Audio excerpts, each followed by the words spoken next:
paslun ari ieu eta hiji pasal. Wa min ma'asil qalbi jeung eta tetep tina sapalina pirang-pirang maksiat hate. Ar-riya'u ari riya bi a'malil birri kana pirang-pirang amal hade. Wa huwa jeung ari itu riya al amalu eta amal li ajli nasi kana ara-ara manusa. Wa yubitu jeung ngalebur itu riya thawabaha kana ganjaranna itu amal. Kalau ujubi seperti kenujub bi taatillahi kalawan taat ka Allah. Wa huwa jeung ari itu ujub syuhudul ibadati eta ningalikeunna ibadah. Sodiron baranu bijil minan nafsi tina hatena eta jalma. Goiban barina anu ngaleungitkeun anil minnati tina nugraha. Wasyakku jeung mangmang fillahi dina ayana Allah wal amnu jeung ngarasa aman min makrillahi tina siksana Allah. Wal kunutu jeung megatkeun min rahmatillahi tina rahmat Allah. Wa takaburu jeung takabur ala ibadillahi ka pirang-pirang abdina Allah. Wa huwa jeung ari itu takabur eta raddul haqqi nolak kana hak.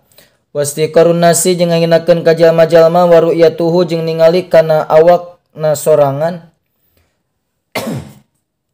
Anahu sanyana eta jalma khairun eta leuwih alus min katsirin tinimang kalolobaan min khalqillahi anu tetep ti pirang-pirang makhlukna Allah taala. Wal hikdu jeung ngunak-ngunak wa jeung ari itu hikdun eta idmarul adawati nyimpen mumusuhan idza amila di mana-mana migawe eta jalma bimuqtadahu kana pamentana eta hikdun walam yakrih atanapi walam yakroh jeung henteu mikangewa si jalma hukana itu hikdun wala sadu jeung hasud wa huwa jeung ari itu hasud karo hiyatun ni'mati eta ngewa kana menang nikmat lil muslimi pikeun jalma anu Islam. Wastifqaluha jeung milang berat kana nikmat illam yakroh di mana-mana teu ngewa eta jalma hukana itu hasud wa amila tau migawe jalma bimuqtadahu kana pamentana eta hasud wal mannu jeung ngagonggorokan bisodaqati kana sodaqah wa yubtilu jeung ngabatalkeun eta mannu thawabaha kana ganjaranna sodaqah wa yusarru jeung ngahantem aladzanbi kana migawe dosa wa suudzoni jeung goreng sangka billahi ka Gusti Allah bi ibadillahi jeung ka pirang-pirang abdin Allah wa takdzibu jeung ngabohongkeun bil qadari kana pepasten wal farhu jeung bunga bil maksiyati kalawan ngalakonan maksiat minhu tina awakna eta jalma au min ghairi tawatliana eta jalma wal godaru jeung cidra kana janji walau bi kafirin jeung sanajan eta tetep ka jalma nu kafir wal makru jeung ngawujuk wa bugdu sahabati jeung ngabanduan ka para sahabat wal ali jeung ka kulawargina Kanjing Nabi was sholihin jeung ka pirang-pirang jalma nu saleh wal bukhlu jeung koret bima kana perkana barang atanapi kana perkara au jabanu parantos ngawajibkeun kana itu masallahu Gusti Allah wasyuhu jeung banget koretna wal hirsu jeung kadedemas wal istihanatu jeung ngahinakeun bima kana perkara Allah anu parantos ngagungkeun kana itu masallahu taala Gusti Allah taala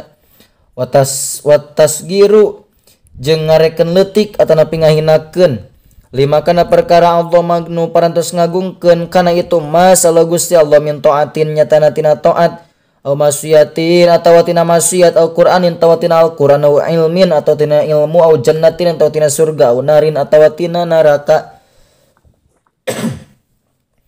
Faslun ari eta hiji pasal.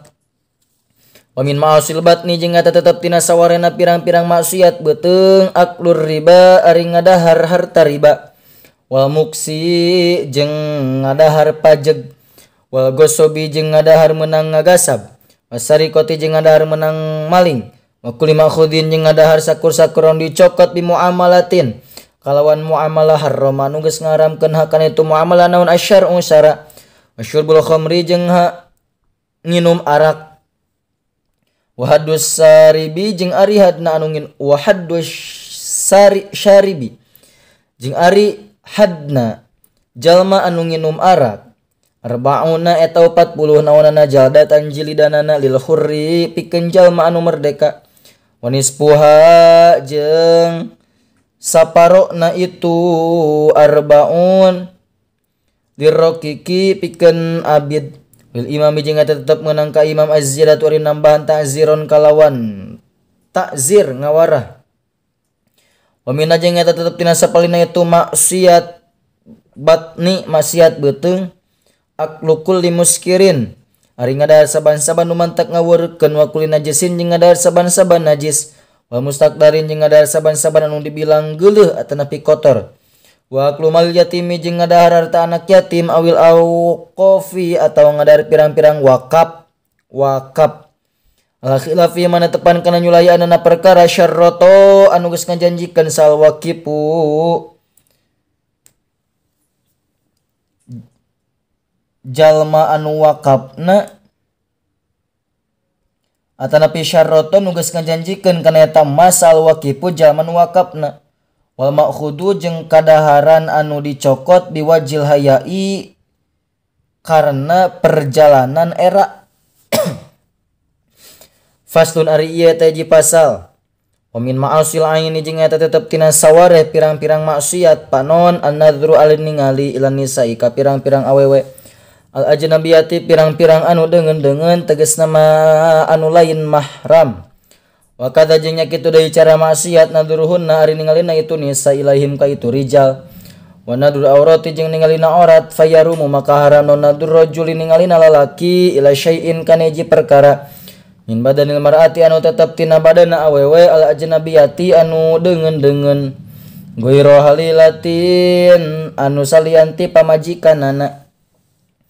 wa yarumu jeung haram alaya ka itu mar'ah naon kaspu sayin muka hiji perkara min badanihi anu tetep tina badana itu si mar'ah biadur timan dihareupeun jalma yarumu anu haram naon nadruhun ningalina eta jalma ilaiha ka eta mar'ah wa yarumu jeung haram alaihi ka eta si rajul wa alaiha jeung ka eta si mar'ah naon kaspu sayin muka hiji perkara mimma nyatana tina perkara binasurrati anu tetep maya di antara bujal wa rukbati jeung tuur bihadrati mutaliin dihareupeun anu ningali alal aurati kana pirang-pirang aurat walau majin senying sanajan eta tetep sarta jinisna jalma wa maromiyatin jeung mahramna ghairi halilin anu salian salakina